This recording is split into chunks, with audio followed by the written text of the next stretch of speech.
कितनी बार बोला है नहीं खाऊंगी, कभी नहीं कभी नहीं।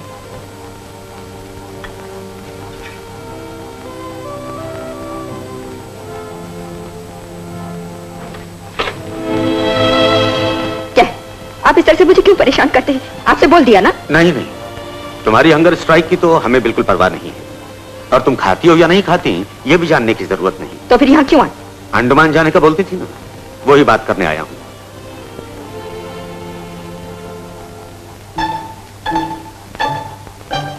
आपने तो बोला था कि मेरा जाना मुश्किल है। अरे वो तो उस वक्त कहा था। फिर अगले जहाज से? हाँ, कोशिश कर सकता हूँ मैं। आप क्या पाँव पकड़ते हो साहब, आप किसी तरह वहां भेजने का बंदोबस्त कर दीजिए। हाँ कर दूंगा, लेकिन पहले ये जानना चाहता हूँ मैं, वहां तुम जाना क्यों चाहती हो? क्या वहां तुम्हारा कोई है जो जिम्मेदारी उठा सके? कौन जिम्मेदारी लेगा? ओहो, बेशक न ले जिम्मेदारी, लेकिन तुम्हें कोई जानने वाला तो होना चाहिए। हाँ है। कौन है? कहाँ रहता है? उसके साथ तुम्हारा संबंध क्या है? वो है बस एक कैदी। कैदी? चलो साहब, आप तो मेरे पिता समान है। अभी आपको सब बताती हूँ। आप मेरे जाने का बंदोबस्त कर दीजिए। आपसे सब कहती हूँ। लो, ये दूध पी लो।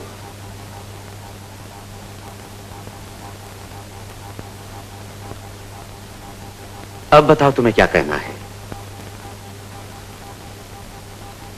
हाँ, अगर तुम्हें ऐतराज ना हो तो।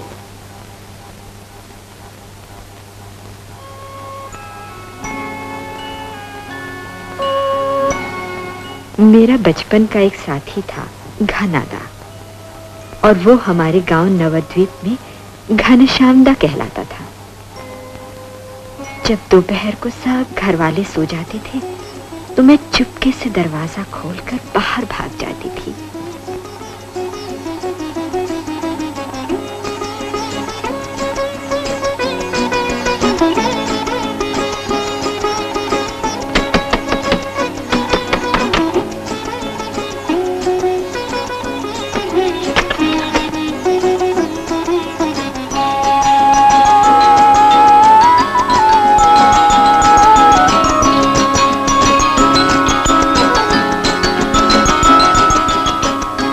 फिर हम दोनों होते थे और गांव की सड़कें।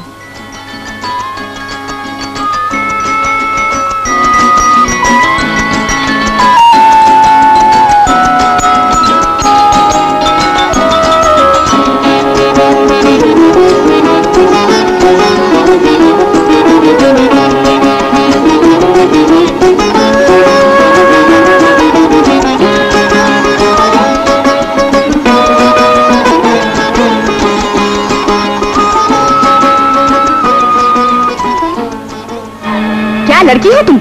फिर तुम पेड़ पर चढ़ी थी? तुमसे बार बार मैंने कहा है चुड़ैल कि मुझे बताए बिना कहीं ना जाओ। उन्हें आ लेने दो आज, तुम्हारी खैर नहीं या मेरी नहीं। चलो चलो बस अंदर। उफ, क्या बेटी है भगवान। बेईमान कहीं का, कोई काम नहीं, सारा दिन पेड़ों पर लंगूर की तरह कूदता है और तुम्हारी 100 बातें सुननी पड़ती है मुझे। अब तो मैं यहाँ नहीं रखूंगा, कल ही मौसी के पास भेज दूंगा।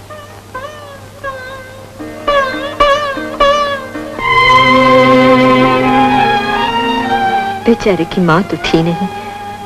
नवद्वीप चाचा घनादा को मौसी के घर छोड़ने के लिए चले गए। मेरा बचपन का साथी मुझसे दूर, बहुत दूर चला गया।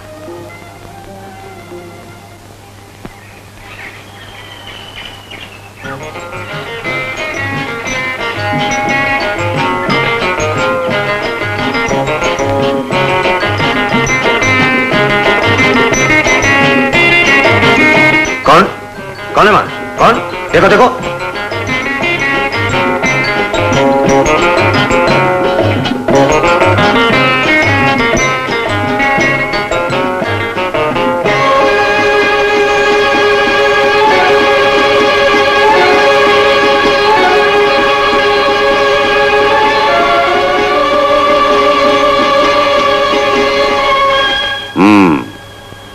बंकिम साहब, भला कौन है ये?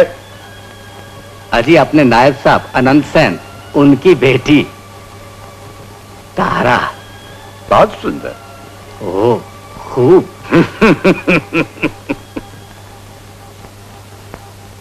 देखो भाई, लगान तो तुम्हें देना ही होगा। तुम जमीन से फायदा उठाओ और लगान न दो, ये तो जायज बात नहीं। और फिर तुम पर जबरदस्ती ये जुल्म नहीं किया जाता।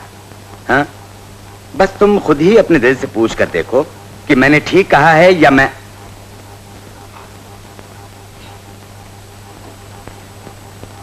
चंदी, ओ चंदी, उफ, इससे मेरा नाक में दम है। इतनी बड़ी हो गई पर इसे अकल छू तक नहीं गई। मास्टर साहब कितनी देर से आए बैठे हैं? जाओ पढ़ो मरो, जाओ जा।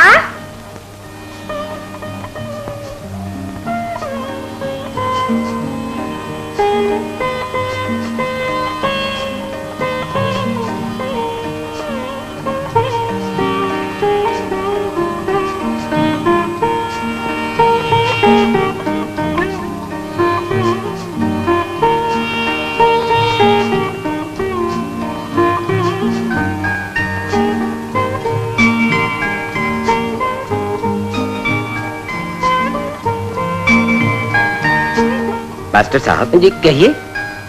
तारा बिटिया पढ़ाई में कैसी है? अजी पढ़ती तो है। अच्छा, पर पढ़ती कब है?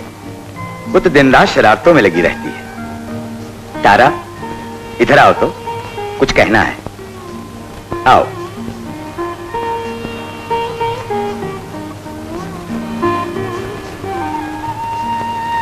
यहां से पढ़ो।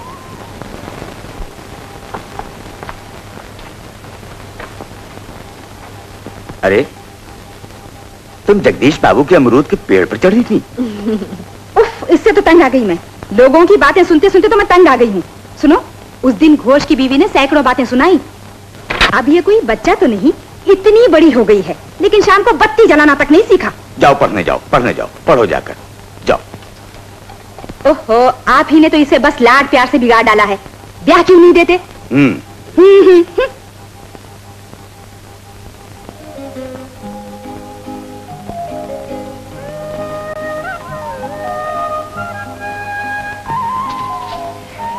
नवद्वीप चाचा, क्यों आप कैसे हो? काफी अच्छा हूँ, काफी अच्छा। बेहतर हो ना? चुम्मी, चुम्मी।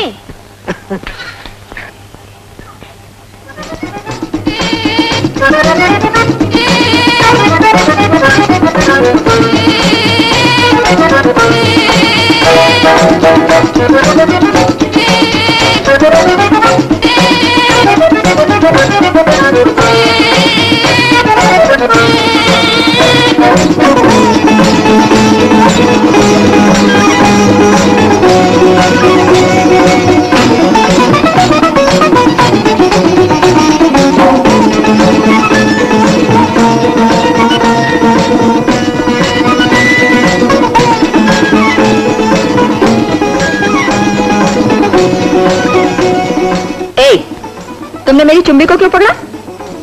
चोरी करने का मकसद था ना? नहीं, तुम पकड़ नहीं सकती इसलिए पकड़ लिया। मैं नहीं पकड़ सकती थी तो भी तुमने इसे क्यों पकड़ा? ये लो बाबा।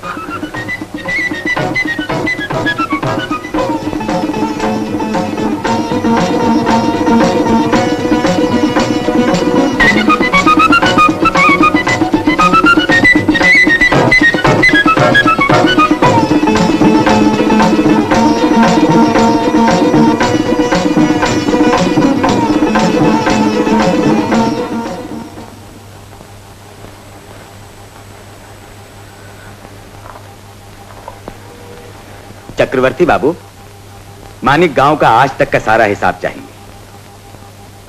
बाबा। हाँ बेटी। बड़े सरकार। कौन? ओ नवदीप, तुम्हारी तो तबीयत खराब थी ना? अजी कल घना आ गया। अच्छा, तुमने कहा था 1 बरस के बाद वो मैट्रिक पास कर लेगा फिर आएगा। जी हाँ, यही तो मैंने सोचा था हुजूर, लेकिन जब बुढ़ापा आता है तो फिर कौन सुनता है। और घना आओ। अच्छा, तो तेरा लड़का तो बहुत बड़ा हो गया है। क्यों रे, ऐसे क्यों खड़ा है घना? हुजूर को प्रणाम कर। अरे ठीक है, ठीक है। शाबाश, बढ़िया सेहत है तुम्हारी। काम कर लोगे जो मिले तो। कैसे नहीं, आज से ये आप ही के चरणों में है। अब तो आप इससे चाहे जो काम ले सकते हैं। ठीक है, ठीक है। चक्रवर्ती बाबू, घनश्याम को अपने दफ्तर में आज से काम पर रख लो। अच्छा। जाओ घनश्याम, जरा मौसी से भी मिलाओ। तारा बेटी, घना को माँ के पास तो ले जाओ।